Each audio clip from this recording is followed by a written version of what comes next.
Recording आरम्भ। अस्तु doctor साधना शर्मा महोदय। अस्तु।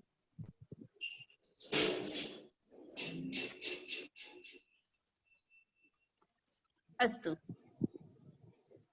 तो हम लोगों ने कल पढ़ा था कि हाँ, तो हम लोग कल पढ़ रहे थे, परसों पढ़ रहे थे कि अपादान संज्ञा के बारे में पढ़ रहे थे कि अपादान संज्ञा किन किन सूत्रों से होती है। ठीक है, तो अपादान संज्ञा किन सूत्रों से होती है जो मैंने बताया था, उसमें से अभी आपको कौन कौन से कुछ सूत्र याद भी हैं कि नहीं? पहला सूत्र कौन सा बताया था अपादान संज्ञा करने वाला सूत्र? अपादाने पंचमी। क्या? अपादाने पंचमी। अपादाने पंचमी क्या करता है? हाँ, ध्रुवम अपाये अपादानम।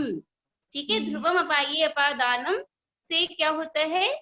अपादान संज्ञा होती है। ठीक, और अपादाने पंचमी क्या करती है?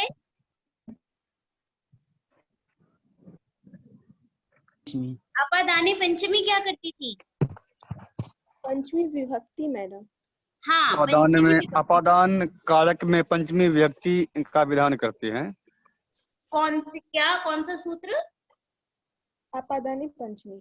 हाँ, और अपादान संज्ञा अपादाने पंचमी, अपादान में पंचमी। हाँ, ध्रुवम अपाये अपादानम। ध्रुवम अपाये अपादानम। ठीक है, बिल्कुल सही। इसके साथ साथ में हम लोगों ने कुछ और भी पढ़ा था कि हमने 8 सूत्र पढ़े थे, और भी कुछ सूत्र याद हैं?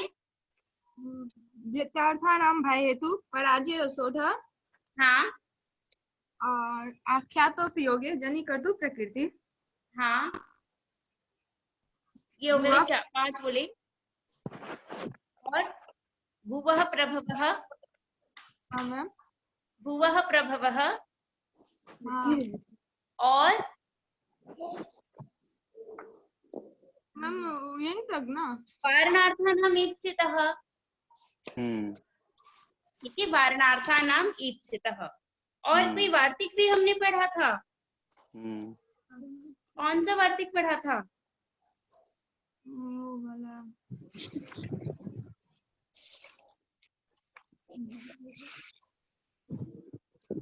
जुगुप्सा विराम प्रमादार्थम उपसंहारम। हाँ, बोलो बोलो बोलो। जुगुप्सा विराम प्रमादार्थम। हाँ, याद नहीं है आपको वार्तिक? जुगुप्सा विराम प्रमादार्थानाम उपसंहारम। हाँ, तो बोलो। हाँ, ठीक है, बिल्कुल सही। जुगुप्सा विराम प्रमादार्थानाम उपसंख्यानम। ठीक है, तो ये हमने वार्तिक पढ़ा था। तो इससे तो हम लोगों ने पढ़ा कि अपादान संज्ञा होती थी। आज हम पढ़ेंगे कि अपादाने अब पंचमी कब कब होती है। तो पहला सूत्र तो अभी आपने बताया ही था कि अपादाने, अंकिता बता रही थी कि अपादाने पंचमी, अपादान कारक में पंचमी विभक्ति होती है। सबसे पहला सूत्र हुआ अपादाने पंचमी। अपादान कारक में अभी हमने सूत्र पढ़े थे उसके द्वारा अपादान कारक संज्ञा होती है। तो वह अपादान कारक हो जहां, वहां पर पंचमी विभक्ति होगी। ठीक, बात समझ में आई कि नहीं? क्लियर है?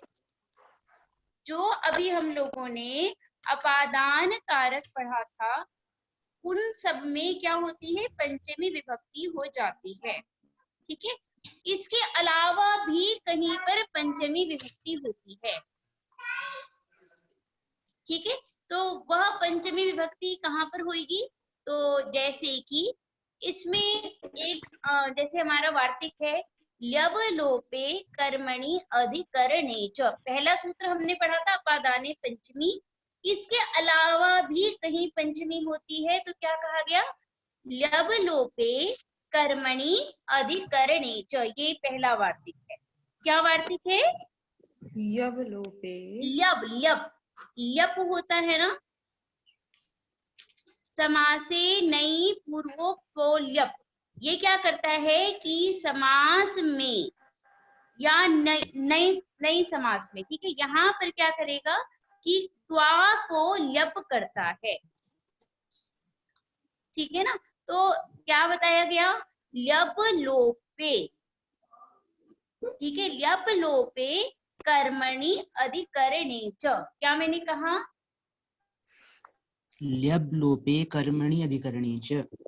हाँ, ल्यप लोपे कर्मण्यधिकरणे च, ठीक। ये क्या बता रहे हैं, अपादाने पंचमी से आप पंचमी यहाँ पर लेकर चले जाइए, तो ल्यप लोपे कर्मणि अधिकरणे च पंचमी भवति। अर्थ समझ में आया, ल्यप लोपे कर्मणि अधिकरणे च किम भवति, क्या होता है, पंचमी। पंचमी भवति, ठीक है ना। तो ये यहाँ तक हुआ। पंचमी अपादान। क्या कोई कुछ बोल रहा है,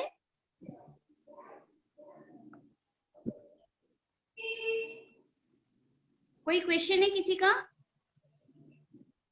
हाँ, तो अब हम चलते हैं यहाँ पे, देखिए जो प्रत्यय होते हैं वह कभी, जो ल्यप जो है वह प्रत्यय है, ठीक है। ये प्रत्यय कब होता है, त्वा को ल्यप होता है, यदि पहले उपसर्ग रहेगा, यदि कहीं समास हुआ होगा तो ल्यप, तो क्या होता है, त्वा को हम ल्यप करते हैं। त्वा का मतलब, त्वा कब होता है, जैसे अहम जलम पीत्वा खादामि, अहम भोजनम कृत्वा जलम पिबामि। यहाँ पे आपने देखा कि जो हमने पूर्व में क्रिया की है वहां पे हम क्या करते हैं, त्वा प्रत्यय करते हैं, ठीक है। त्वा के ही स्थान पर ल्यप होता है, क्योंकि यह प्रत्यय है, तो प्रत्यय या प्रकृति अकेले प्रयोग नहीं हो सकती। प्रत्यय जो है वह हमेशा प्रकृति के साथ ही लगेगा और अंतिम में ही लगेगा। प्रत्यय परस्य के द्वारा प्रत्यय जो होगा वह पर में ही होगा, ठीक है ना। तो यहाँ पे भी जो ल्यप है वह क्योंकि प्रत्यय है, वह इसीलिए वह प्रकृति के अंतिम में लगेगा, इसीलिए इसका हम क्या बोलेंगे, ल्यबंत। क्या अर्थ हो जाएगा, ल्यबंत, क्या अर्थ होगा, ल्यबंत, ठीक है ना। ल्यबंतस्य लोपे सति, ल्यबंत का ऐसा कोई जहाँ पे ल्यप प्रत्यय हो अंतिम में, जिसके ऐसे पद के लोप होने पर कर्मणि अधिकरणे च, कर्म में और अधिकरण में अपादान संज्ञा हो जाती है, मतलब उसमें पंचमी विभक्ति हो जाती है, ठीक है। समझ में आई कि नहीं, फिर से देख लीजिए, ल्यबंत के प्रयोग लोप होने पर वहां पे ल्यबंत होगा, किंतु उसका यदि लोप भी हो जाए तो वहां पर भी कर्म में और अधिकरण में, इन दोनों जगह पर ही क्या हो जाती है, पंचमी विभक्ति हो जाएगी। उस ल्यबंत का जो कर्म होगा, उस ल्यबंत की जो भी अधिकरण होगा, वहां पे हम क्या कर देंगे, पंचमी विभक्ति कर देंगे। क्लियर हुई ये बात? जी मैम।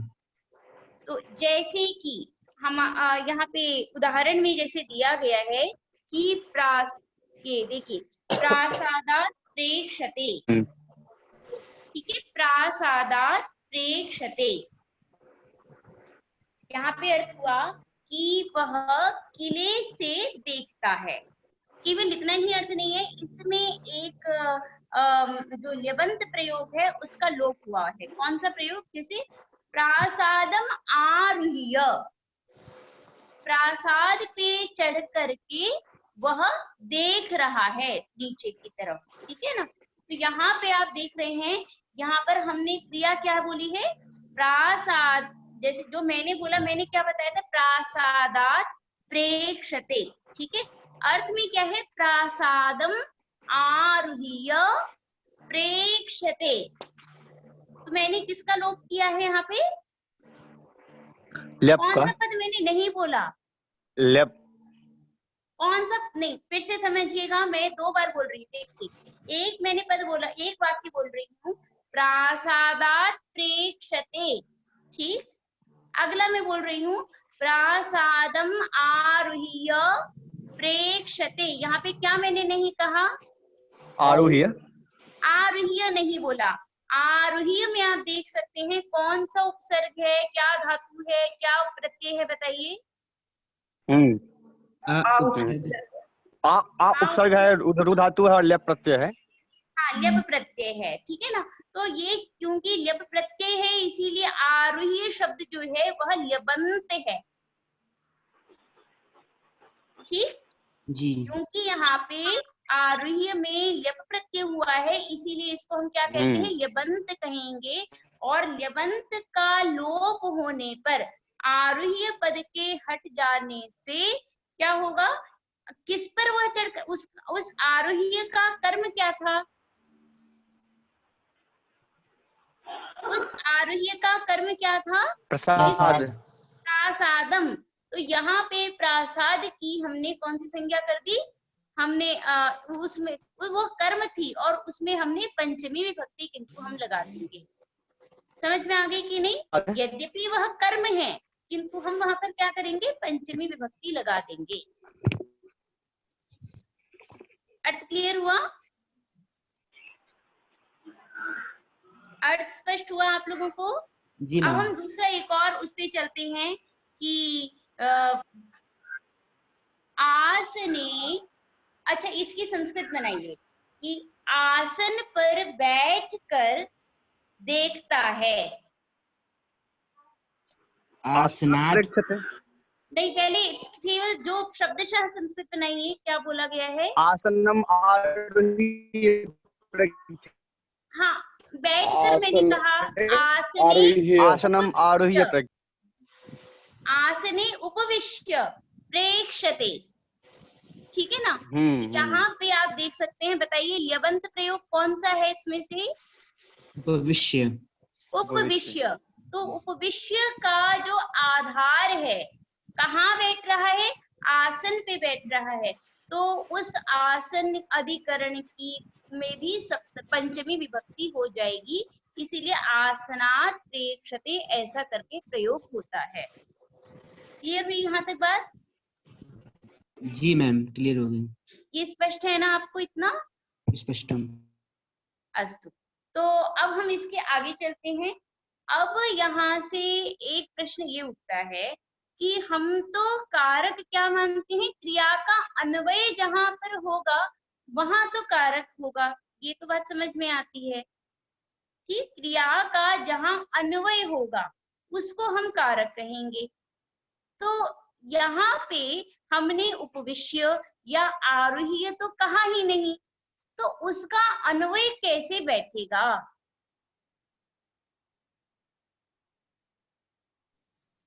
क्लियर हुई। हमने यहाँ पे जब कहा ही नहीं है तो हम उसका कारक कैसे बना रहे हैं, कैसे वह उसका कर्म बन जाएगा, कैसे वह उसका ये अधिकरण बन जाएगा। जो आपने बोला कि ल्यब लोपे, जब क्रिया ही हट गई तो हम वहां पे कर्म या अधिकरण कैसे बना सकते हैं, क्योंकि कर्म का अर्थ ही होगा क्रिया का जो ईप्सित, जब क्रिया ही नहीं है तो कैसे कर्म, जब क्रिया ही नहीं है तो उसका आधार कहाँ होगा। तो यहाँ पर तो क्रिया है ही नहीं, तो हम ऐसा कैसे देख सकते हैं। बात समझ में आई कि नहीं, मेरा प्रश्न समझ में आया। जी मैम। क्या मैंने पूछा कि जब हमने बोला ही नहीं उस क्रिया को या उस कर्म को, अधिकरण को, तो कैसे हम बना लेंगे इस नहीं, वाक्य में। कर्म की बात नहीं की है हमने, क्या नहीं बोला, क्रिया नहीं बोली, क्रिया नहीं बोली जी, है ना। तो हमने तो क्रिया बोली ही नहीं, तो उस क्रिया से संबंधित हम कैसे किसी को कर्म बना सकते हैं, कैसे किसी को हम अधिकरण बना सकते हैं, क्योंकि क्रिया नहीं है तो कर्म कैसे बनेगा। कर्म का मतलब क्या हुआ, कर्म का अर्थ क्या है, कर्म का अर्थ क्या है, आप लोगों को पढ़ाया है ना मैंने। कर्म मतलब मैम ने पढ़ाया है, सविता मैम ने। कौन से सूत्र से होती है कर्म संज्ञा? कर्मणि द्वितीय। आहा, आपको भी अंतर नहीं समझ में आ रहा संज्ञा और विधि सूत्रों में? हाँ, कर्तुरीप्सिततमं कर्म और कर्मणि द्वितीय विधि सूत्र है जो कर्म में द्वितीय करता है, लेकिन कर्म संज्ञा कर रहा है कर्तुरीप्सिततमं कर्म। ठीक है, तो हम यहाँ पर हैं कि कर्तुरीप्सिततमं कर्म, इससे तो ये कह रहा है क्रिया, कर्ता की क्रिया के द्वारा जो ईप्सिततम हो। अधिकरण संज्ञा करने वाला सूत्र शायद आप आज पढ़ेंगे, आधारोधिकरणम, क्रिया का जो आधार है उसकी अधिकरण संज्ञा होती है। तो यहाँ पे तो क्रिया बोला ही नहीं गया, तो क्रिया के द्वारा ईप्सिततम कैसे आप देख लोगे? कैसे आप देख लेंगे कि क्रिया का आधार कहाँ है? तो कैसे यहाँ पर आप अधिकरण संज्ञा कर सकते हैं, कैसे आप यहाँ पे कर्म संज्ञा कर सकते हैं? नहीं कर सकते, है ना? तो क्या कहा गया उसके लिए एक और आपका यहाँ पे वार्तिक है। क्या वार्तिक है? गम्यमानापि क्रिया कारक विभक्ति नाम निमित्तम। देख लीजिए, सिद्धांत कौमुदी में लिखा है गम्यमानापि क्रिया कारक विभक्ति नाम निमित्तम। समझ में आ गई कि नहीं? गम्यमाना, गम्यमाना का मतलब क्या हुआ? अध्याहृत। गम्यमाना का मतलब अध्याहृत, मतलब हमने बोला नहीं लेकिन समझ में आ गई। ठीक है ना? जैसे मान लीजिए किस सूत्र में, किस सूत्र में है, किस सूत्र में ये? अच्छा, ये सूत्र आप ये वाला निकालिएगा, भुवः प्रभवः का वार्तिक निकालिए जी। हम यहाँ तक पहुंच चुके थे, इसके बाद से हम कर वार्तिक है ये। हाँ जी जी, ठीक है। गम्यमानापि क्रिया कारक विभक्ति नाम निमित्तम।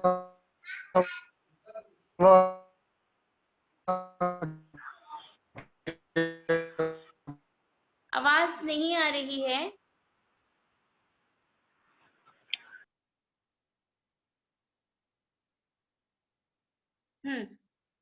तो स्टार्ट करते हैं। मेरी आवाज आ रही है आप लोगों को? जी मैम। अच्छा ठीक है, तो गम्यमानापि क्रिया, यहाँ भी बोला जा रहा है कि गम्यमान जो क्रिया होती है, ठीक है, गम्यमान जो क्रिया है यानी कि कहने से जिसका अर्थ गम्य हो, अपने आप समझ लिया कि आपने क्या बोला। जैसे कि आप लोग अक्सर प्रायः करके अपने कॉलेज में, आप लोग या यूनिवर्सिटीज में आप अटेंडेंस लगाते हैं, है ना? आप लोगों की अटेंडेंस लगती है तो टीचर जैसे मान लीजिए आप लोगों का नाम बोलेंगे, ठीक है, तो आप कई बार आप उपस्थितोस्मि भी बोल देते हैं, कई बार आप सीधा बोल देते हैं उपस्थितः, ठीक है। किंतु आप प्रायः करके ऐसा तो नहीं ना कि आई एम प्रेजेंट, ऐसा तो नहीं बोलते हैं।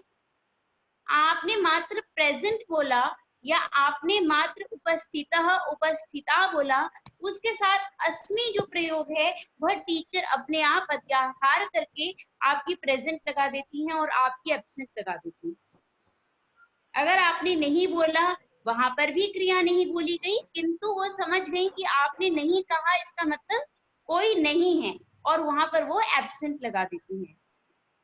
ठीक है, तो यदि हम कुछ नहीं बोल रहे हैं और उसके बाद उस क्रिया का अध्याहार कर लेना, उस क्रिया को समझ जाना, इसी को हम क्या कहते हैं? गम्यमाना क्रिया। ठीक है, गम्यमाना क्रिया का मतलब प्रकरण आदियों से, ठीक है, जो गम्यमान यानी कि जो कहा जाने वाली चीज हो। ठीक है मैम, इस वार्तिक का अर्थ स्पष्ट लिखाना एक बार। हाँ, वही समझा रही हूँ, अभी बता रही हूँ इसका अर्थ। ये सीधा ये बता रहा है कि यदि आपने क्रिया नहीं भी बोली है तो भी वह कारक विभक्ति के लिए निमित्त बन सकती है। जो गम्यमाना क्रिया भी होगी, यानी कि यदि अध्याहृत क्रिया है, वह भी कारक में विभक्ति का निमित्त बन सकती है। समझ में आई?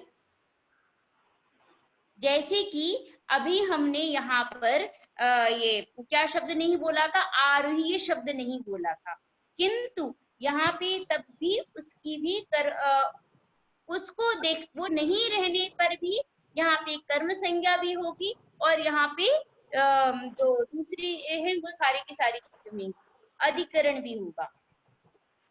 समझ में आई कि नहीं? जी मैम। क्लियर हुआ? जी स्पष्ट। हाँ, तो जैसे कि मान लीजिए किसी ने कहा कि वह जो बहू है वह ससुर से लाज करती है, यानी कि जिर्रती मतलब होता है लाज करना, ठीक है। इसके अंदर एक शब्द नहीं बोला गया है। क्या नहीं बोला है? ऐसे बैठी है तो ऐसे तो शर्माएगी नहीं, या ऐसे तो वह घूंघट वगैरह करेगी नहीं। वो कब करेगी? कब करेगी? मान जब लाज बहू है और उसके सामने मतलब वह ससुर से उसको जो भी पर्दा करना है वो पर्दा कब करेगी? जब लाज या शर्म आएगी। जी नहीं, जब ससुर उसके सामने आएंगे, है ना? बात समझ में आई कि नहीं? जब जी वह जी ससुर को देख लेगी तब उसके बाद वह घूंघट या जो भी पर्दा करना है वो आदि करेगी। जी ठीक है ना? तो लोक में भी देखा जाता है, यद्यपि किसी ने बता दिया कि वह उनसे पर्दा कर रही है, लेकिन इसके बीच में भी एक पॉइंट है कि श्वशुरम वीक्ष्य जिर्रेति, कि वह श्वशुर को देख करके पर्दा कर रही है या लाज कर रही है। ठीक है ना? तो यहाँ पे हम देख सकते हैं कि जो देखकर जो शब्द था ये इस वाक्य में नहीं बोला गया है, दृष्टवा या वीक्ष्य नहीं बोला गया, यह गम्यमान है कि जब कुछ मतलब अगर लाज करेगी, अगर उसने कुछ किया है पर्दा, इसका अर्थ क्या हुआ? सामने ही उसके कोई बड़े व्यक्ति होंगे, ठीक है। तो उनको देख करके ये जो वीक्ष्य है वह गम्यमान क्रिया है और उसके रहते हुए उसके निमित्त के अनुसार कारक विभक्तियां भी हो जाएगी। वीक्ष्य किसको देख रही है? तो ससुर को देख रही है, ठीक है। इसलिए उसको देख करके हम ससुर की कर्म संज्ञा कर सकते हैं, और जब उसका लोप कर देंगे वीक्ष्य में, क्योंकि हमने देखा कि यबंत है, तो वो हो करके क्या हो जाएगा, यहाँ पर हम पंचमी विभक्ति भी कर देंगे। क्लियर हुई बात? स्पष्टम। हाँ, तो जैसे कि एक और इसमें उदाहरण भी दिया जाता है कि कस्म कुतः त्वम, आप कहाँ से हैं। तो यद्यपि आपने देखा कि त्वम कुतः, असी मैंने नहीं कहा, लेकिन यदि मैं पूछ रही हूँ कि त्वम कुतः, मतलब यहाँ पे आप कहाँ से हैं, और आप भी इसका उत्तर मुझे दे देंगे, ठीक है। और उसके अंदर भी आपको क्रिया बोलने की आवश्यकता नहीं है, ठीक है। जैसे कि उत्तर प्रदेशतः, तो आपने अस्मि बोला या नहीं बोला, वह एक गम्यमान क्रिया है, और आप देख रहे हैं कि आपने भी यहाँ पे ध्रुवम अपाय्य अपादानम के द्वारा अपादान संज्ञा करके ही बोला, है ना। यदि आप बता रहे हैं कि मैं वहां से हूँ, तो आप इसमें अवश्य ही पंचमी भक्ति कैसे लगा रहे हैं? अपादान संज्ञा करके ही। क्लियर हुई बात? स्पष्ट हुई मेरी बात? जी स्पष्ट हो गया। हाँ, तो यहाँ तक आप लोगों को समझ में आई? कोई दिक्कत? नास्ति। हाँ, स्पष्टम मैम। अच्छा ठीक है। तो अब हम आगे चलते हैं। अगला एक और वार्तिक है, यतश्च अध्वकाल निमानम ततः पंचमी। ठीक है, यहाँ पे आपको बता दें कि अध्वन में प्रथमा और सप्तमी भी होती है, और वहीं काल में मैंने किस किस की बात की? अभी तक हम लोगों ने काला घ्नोर अत्यंत संयोगे पढ़ा था। मैम एक बात काल और बोलना और है अध्वन वार्तिक। के अत्यंत संयोग में हम कौन सी विभक्ति लगाते थे? कौन सी विभक्ति लगाते हो? काल और अध्वन का यदि अत्यंत संयोग क्रिया के साथ होगा तो हम कौन सी विभक्ति लगा रहे थे? पंचमी। हाँ, नहीं अंकिता, अंकिता बिल्कुल नहीं पढ़ाई करते हो आप, तो ऐसा लग ही नहीं चतुर्थी। रहा है कि मैं आपको पढ़ा रही हूँ। चतुर्थी संप्रदान संज्ञा मैम। हाँ, कालाध्वन और अत्यंत संयोगी से कौन सी विभक्ति होती है? कौन सी विभक्ति होती है? द्वितीया। द्वितीया होती है। और कौन कौन सी विभक्ति होती है काल और अध्वन के अत्यंत संयोग रहने पर? षष्ठी। षष्ठी। षष्ठी होती है कभी कभी, और तृतीया। अपवर्गे तृतीया, जी तृतीया। है ना? तो तृतीया भी होती है, द्वितीया होती है, तृतीया होती है, षष्ठी होती है यदि काल के साथ क्रिया का अत्यंत संयोग रहेगा तो। अब हमने क्या बोला, यहाँ पे क्या अंतर है कि काल और अध्वन का निमान मतलब होता है उसका परिच्छेदन। परिच्छेदन मतलब क्या हुआ कि उनको नापना। ठीक है, यदि हम काल या अध्वन मतलब मार्ग को नापेंगे तो वहां पर हम क्या करेंगे, कौन कौन सी विभक्ति लगा सकते हैं हम? वहां पे पंचमी, प्रथमा और सप्तमी, ये 3 विभक्ति का प्रयोग कर सकते हैं। ठीक, प्रथमा, सप्तमी और पंचमी। देखिए इसके लिए हमारे पास में 3 वार्तिक हैं। एक है यतश्च अध्व काल निमानम ततः पंचमी, जहां से अध्व काल को नापा जाएगा वहां पे पंचमी विभक्ति होती है। तद युक्तात् अध्वनः प्रथमा सप्तम्यौ, और अध्वन को यदि हम यानी मार्ग को यदि हम नापते हैं तो वहां पे प्रथमा और सप्तमी होती है। कालात् सप्तमी च वक्तव्या, और काल से सप्तमी विभक्ति होती है।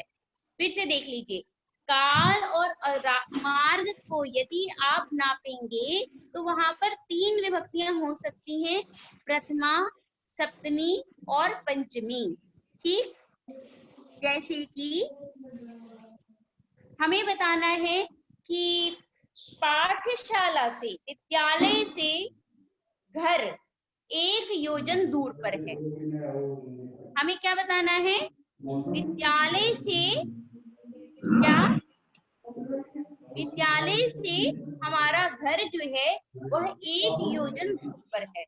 ठीक है, तो यहाँ पे हमने क्या देखिए, पहली जो वार्तिक है वो क्या बता रहे? यतः। यतः, यतः का मतलब जहां से, अध्व काल, जहां से अध्व काल को नापा जाएगा वहां पर पंचमी विभक्ति हो जाती है। समझ में आई कि नहीं? तो हम कहाँ से नाप रहे हैं? जो मैंने वाक्य बोला, मैंने क्या वाक्य बोला? यतः। ये थी मैंने वाक्य कौन सी बोली थी जिसकी संस्कृत हमें बनानी थी? विद्यालय से घर हमारा घर 1 किलोमीटर दूर है या 1 योजन दूर है। ठीक है ना? तो मान लीजिए यहाँ पर हमने कहाँ से प्रारंभ किया? रास्ते को कहाँ से नापना शुरू करना है? विद्यालय से।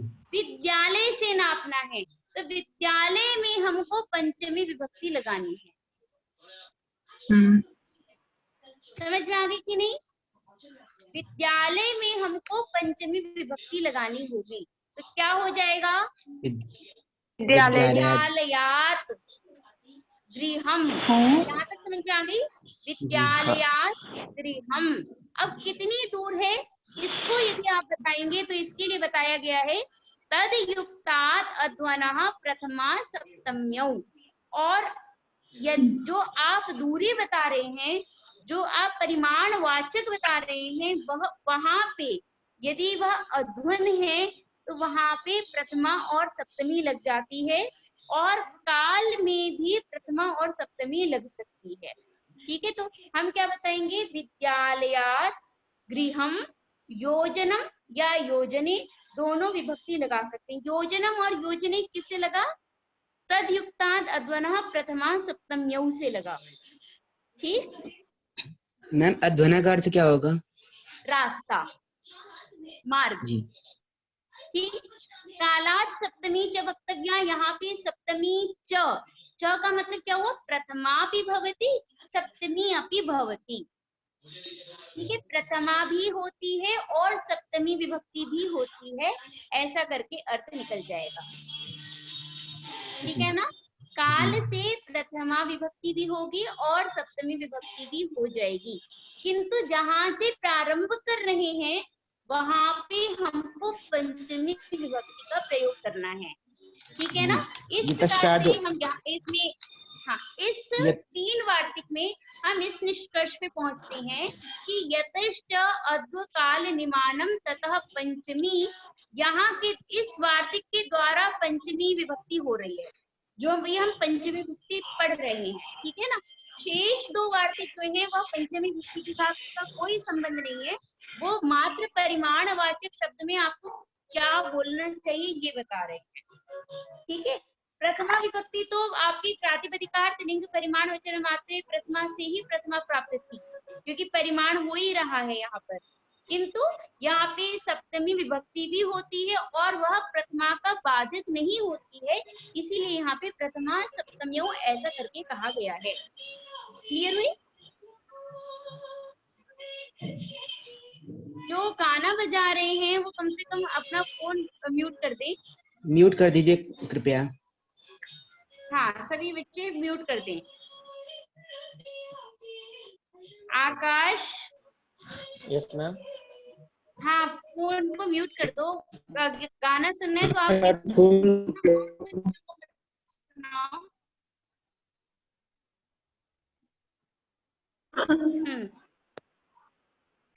तो इस प्रकार से हम ये बात समझ में आई कि अभी मैंने क्या क्या बताया।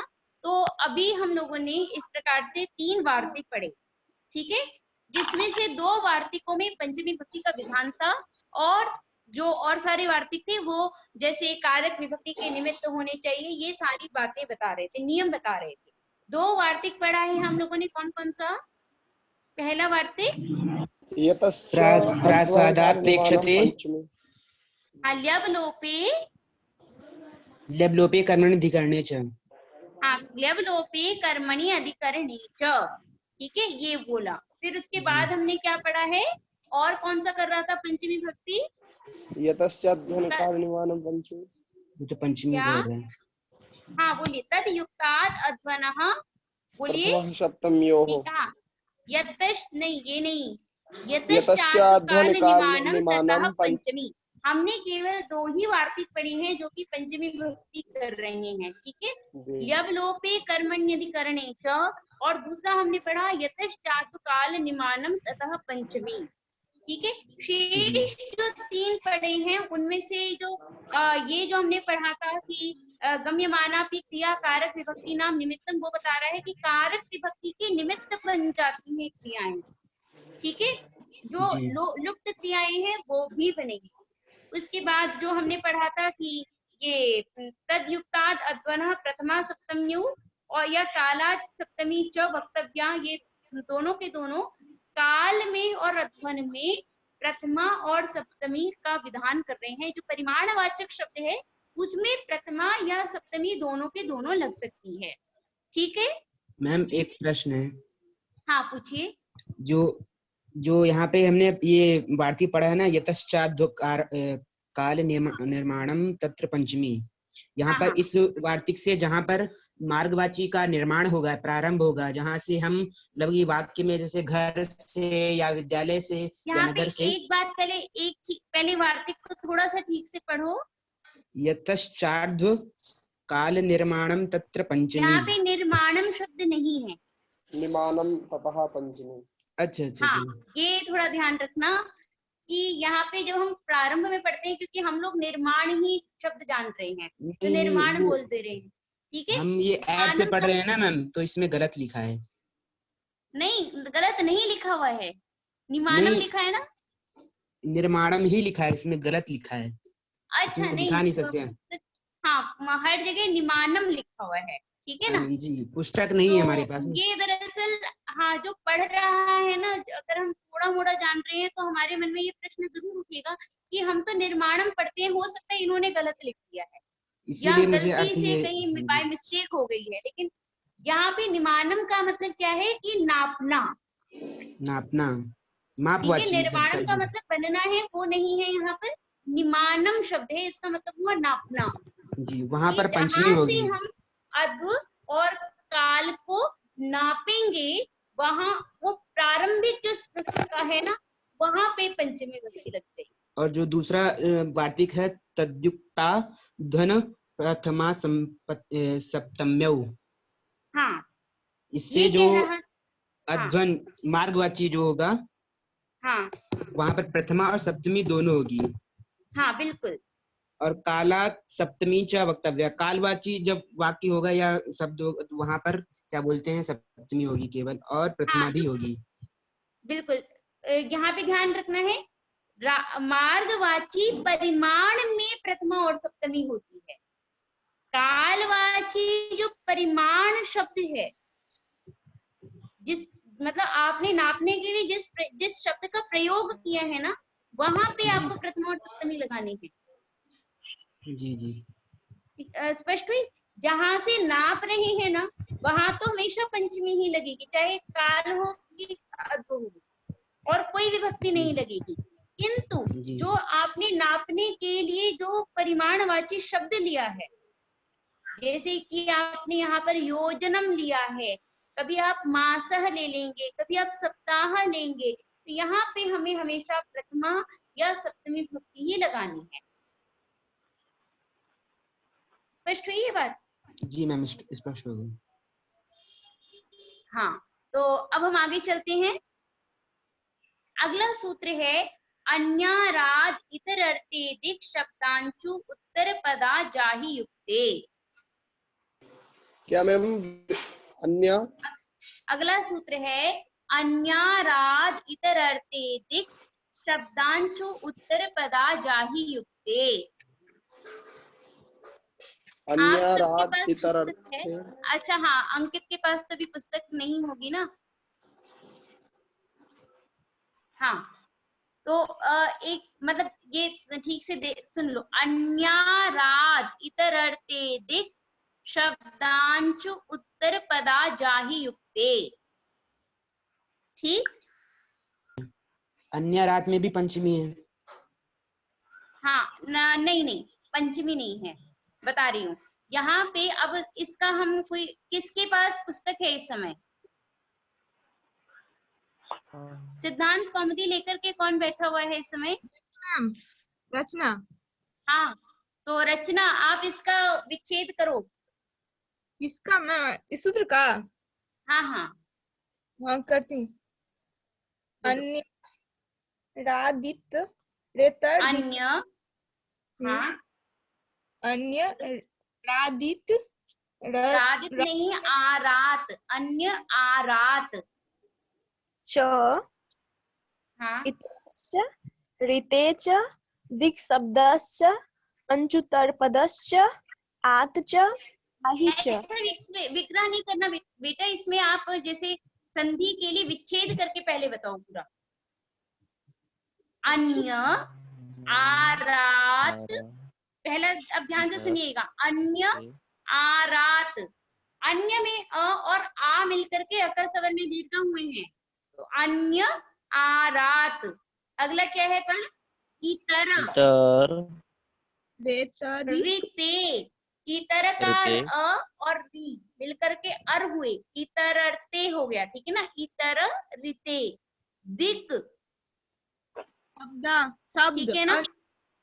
अंचुत्तर पद दिक शब्द एक साथ है, दिक शब्द अंचु उत्तर पद, अंचु हो उत्तर पद में, अंचु उत्तर पद, आक आही, हाँ ये आज है दरअसल, आज आही युक्ते। जी क्लियर हुई बात? जी मैम। कितने पद हुए इसमें?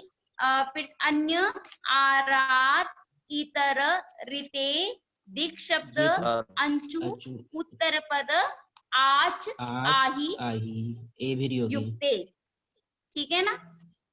तो योग रहने पर युक्ते का अर्थ हुआ योग रहने पर, ठीक है। युजी धातु में त प्रत्यय हुआ है, भाव में त प्रत्यय यहाँ पर हुआ है, ठीक है।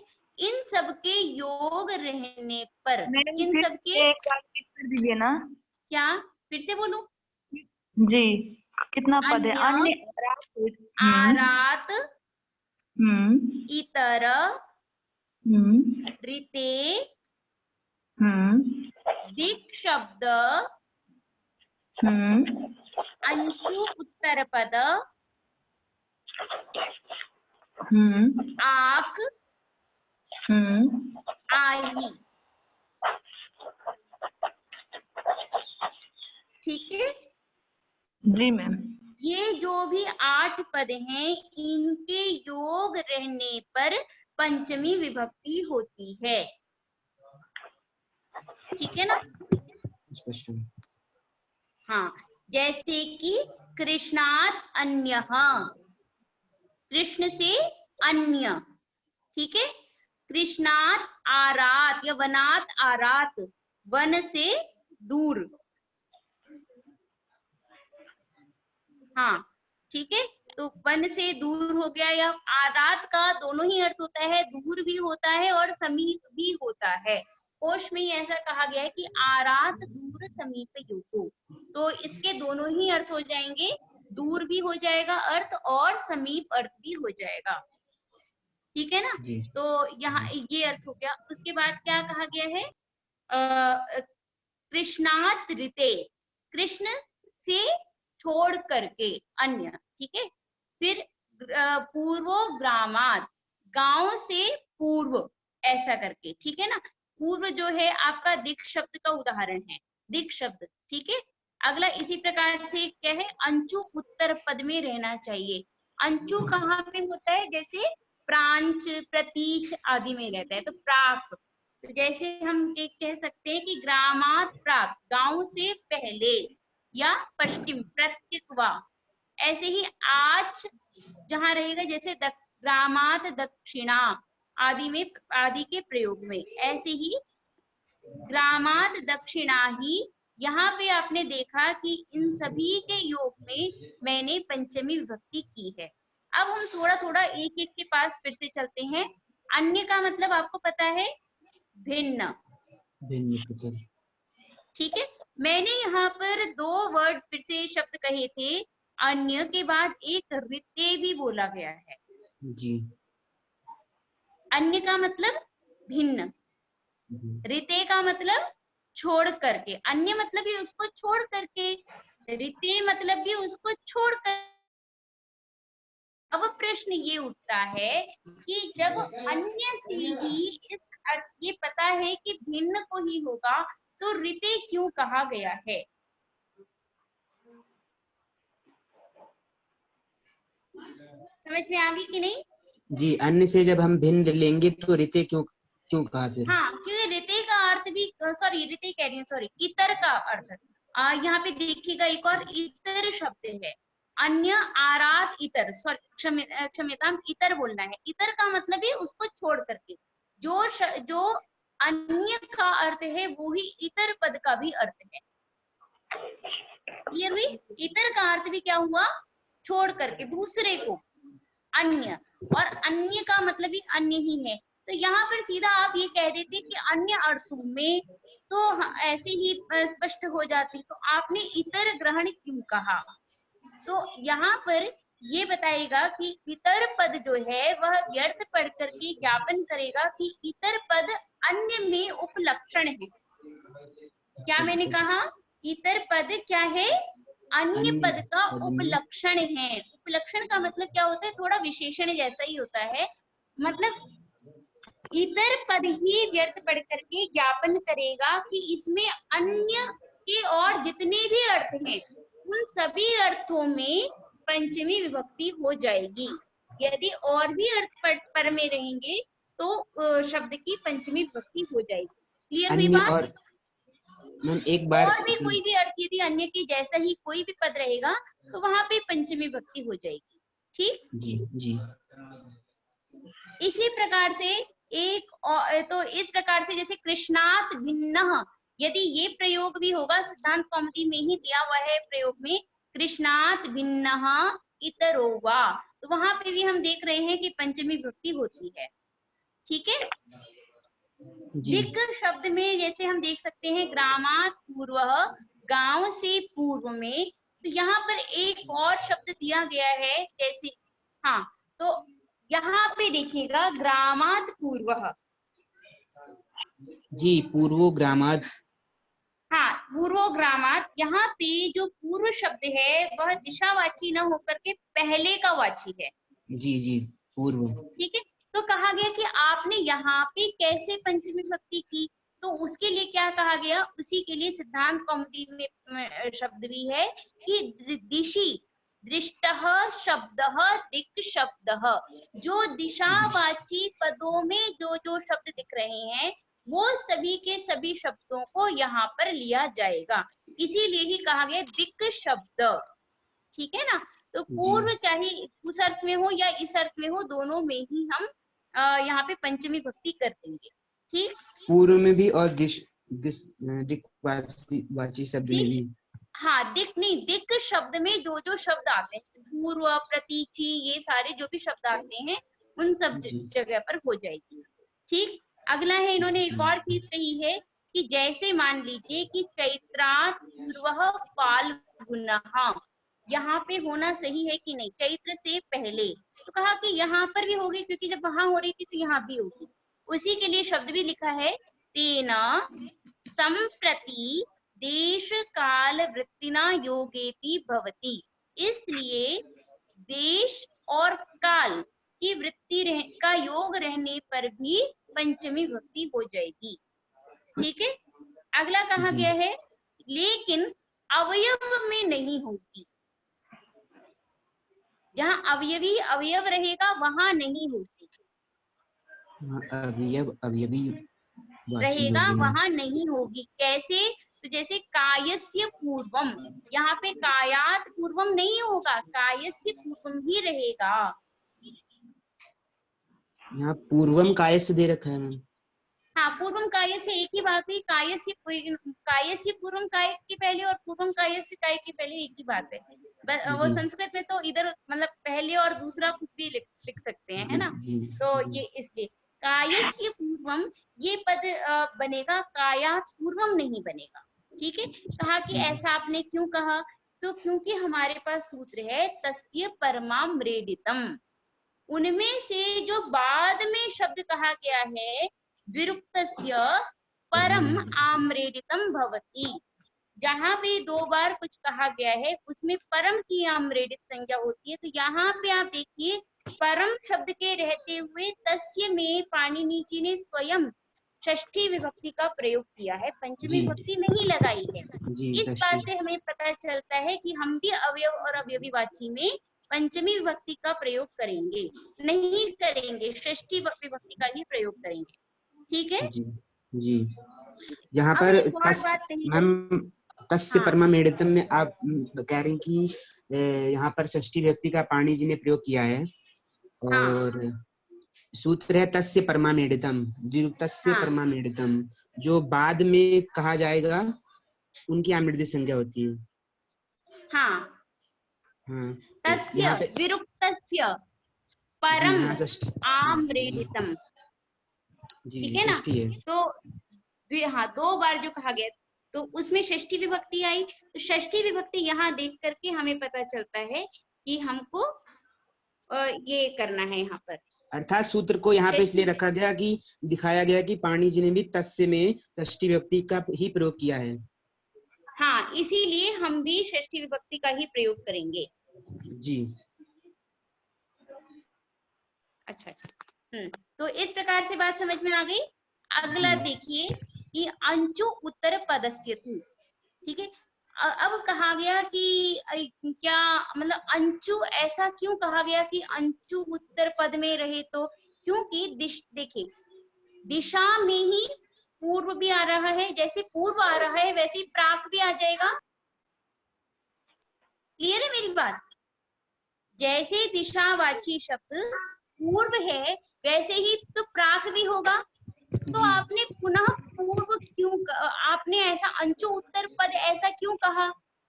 तो कहा कि वो इसीलिए कहा गया है क्योंकि एक सूत्र है षष्ठ्यत सर्त प्रत्ययेन, ये कह रहा है कि जहाँ पे दिशावाची पद रहेगा वहां पे षष्ठी विभक्ति होती है।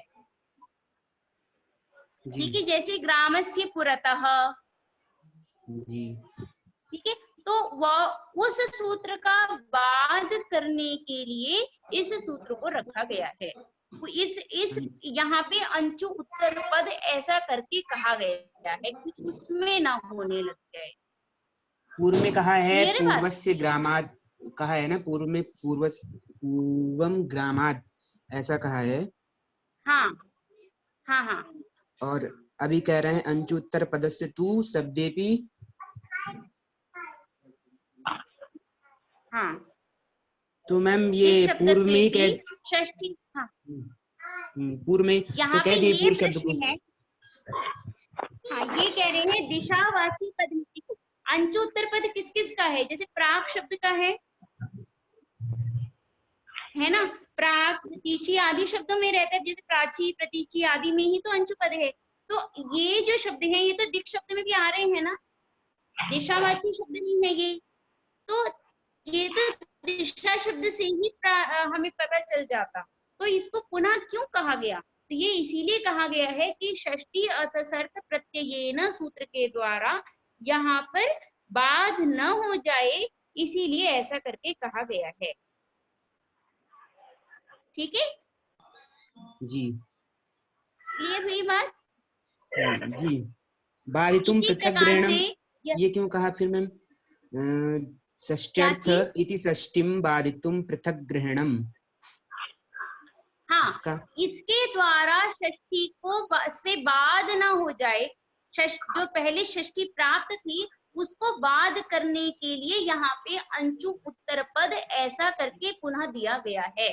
पृथक कृतम, किम पृथक कृतम? अंचु उत्तर पद एतद पदम पृथक कृतम। ठीक, तो इस प्रकार से ऐसा है। इसी प्रकार से आज और आही आदि प्रत्ययांत की भी रहने पर पंचमी विभक्ति होती है। ठीक, तो आज बस इतना ही रहने देते हैं क्योंकि समय भी हो रहा है। अभी फिर तो अभी हमारे सामने उपस्थित हैं सविता मैम, वो आपको आज अधिकरण कारक पढ़ाएंगी। अब तो अभी तक की पढ़ाई में यदि आपको कोई दिक्कत हो तो आप पूछें प्रश्न। जी मैम।